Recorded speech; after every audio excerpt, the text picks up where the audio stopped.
如雷电，迅猛如风。师傅，我成功了！原来是他。天煞莲，西南处有座密林，难不成这要传出去，他们不是发现？老左，难不成美人发怒的样子也很……放开我！把这锁真心里不耐烦了，敢绑我的人，嘿，老左，当美人的你可就没了。但你却无命享用，杀！ Waktu kita ada dua lord nih guys. Dimulai dari Lord Suyan dulu di pagi hari, baru nanti bakal dilanjutkan sama Lord Ling Feng yang nggak kalah mantap sih guys ya. Nah, di part 21 kali ini kita bakal melihat Sang Yang kembali ditangkap oleh musuh yang lumayan kuat. Tapi ada sosok monster juga nanti di dalam sungai guys. Entah monster apakah itu. Pokoknya mereka hanya berusaha mencoba mengambil bahan obat di dalam hutan. Tapi malah harus dicegat guys. Dan tentu ada beberapa musuh lainnya yang akan melawan Suyang. So langsung saja kita review sedikit dulu buat part sebelumnya, di mana semua sudah melihat Sekte Tianlan milik Suyang itu kedatangan orang-orang dari Kabupaten Tianwu. Mereka menawarkan kerjasama dengan Sekte Tianlan. Putri sekaligus penguasa Kabupaten Tianwu bakal memberikan sumber daya melimpah dan emas yang cukup melimpah. Asalkan Sekte Tianlan itu mau tunduk di hadapannya, terutama si Lord Suyang guys.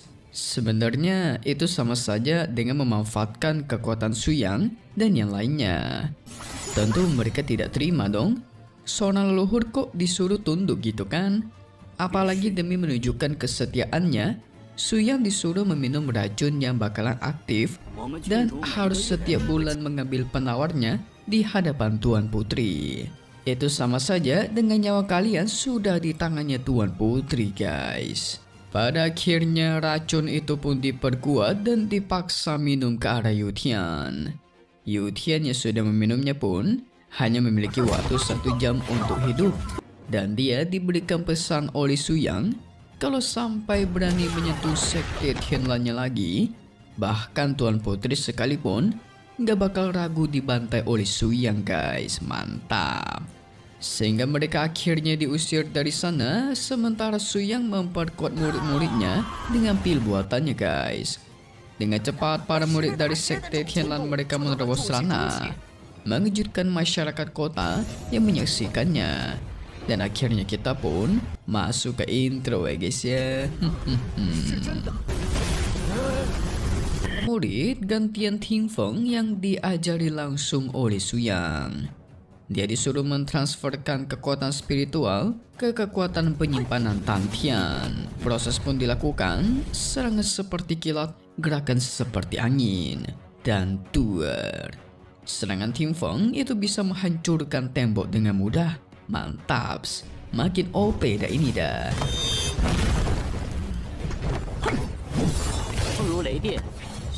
Ternyata Ting Feng sudah menerobos ke ranah jiwa janin.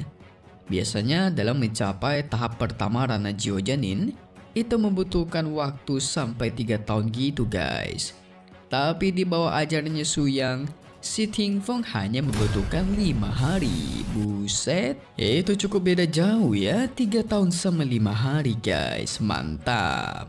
Memang ada peningkatan, tapi Suyang masih merasa ada yang kurang. Yang ternyata tembok yang telah dihancurkan dengan serangan Ting Feng tadi itu harus dibayar guys. Mimin tadi ngira itu kurang kuat atau kurang apa gitu kan. Tadi Mimin udah sempat kepikiran tuh, si Suyang kan orangnya cukup perhitungan ya.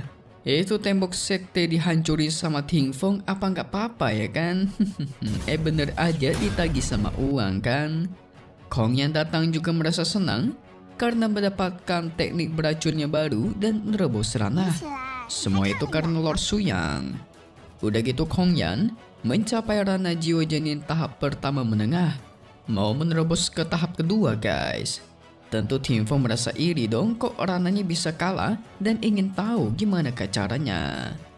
Gak lama dari itu, muncullah Sang Yang melaporkan ada hutan rahasia di arah barat daya yang mengandung sebuah obat spiritual langka guys. Namanya adalah teratai kemarahan surgawi.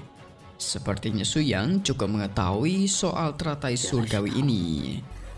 天煞莲，西南处有座密林， Dia pun mengajak Sanyang untuk ikut pergi bersamanya ke hutan rahasia mencari sang teratai. Tapi Sanyang memastikan bakal banyak praktisi kuat yang ke sana guys. Mereka kan juga ingin mendapatkan bahan obat spiritual langka ya kan?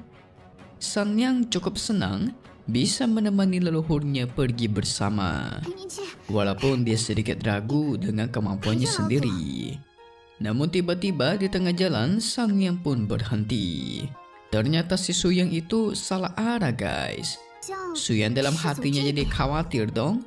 Seorang leluhur yang sangat kuat dan setara dewa serta bermartabat, tapi soal jalan itu selalu nyasar alias buta jalan guys. Kan bakal memalukan banget kalau ketahuan ya kan? 难不成？ 这要传出去，他们不是发现 老左，难不成？ Namun untungnya Sanyang berpikir kalau dialah yang salah. Mungkin sang leluhur Suyang sudah menemukan ramuan itu duluan di arah utara guys. Dan benar saja, Suyang pun membawanya ke arah utara nih. Terselamatkan dari hal yang memalukan ya guys ya. Kalau enggak, waduh, kacau dah. 随我来吧。 Di sisi lain, ada seorang master yang bernama Chong Chiu. Dia membawa kedua temannya guys. Ternyata mereka juga mendengar rumor ada harta langka di arah barat daya. Namun mereka terkejut saat melihat ada sosok wanita cantik yang tidak lain adalah Sanyang. Sehingga mereka pun mencoba mengikutinya pelan-pelan dari belakang guys. Nggak lama dari itu, Suyang pun menemukan teratai kemarahan surgawi yang disebut-sebut juga. 果然在这儿。 Tapi menurutnya kualitas bunganya itu terlalu rendah guys. Aromanya juga kurang tajam. 天煞莲， Seingatnya Suyang, teratai kemarahan surgawi yang pernah dia ambil pada 10.000 tahun yang lalu, baunya itu bisa tercium sampai dengan jarak 10 mil jauhnya guys, atau 16 km. Benar-benar tajam sekali baunya. Tapi karena sudah seperti ini, ya lebih baik disimpan saja teratainya. Chong Chiu dan kawan-kawannya senang bisa menemukan teratai surgawi hanya dengan iseng mengikuti dua orang bodoh. Saat teratai itu diambil, teman Chong Chiu bisa merasakan 这个美人还找 seakan-akan teratai surgawi itu nurut kepada Suyang guys. 地级高 Chong Chiu nggak percaya dong.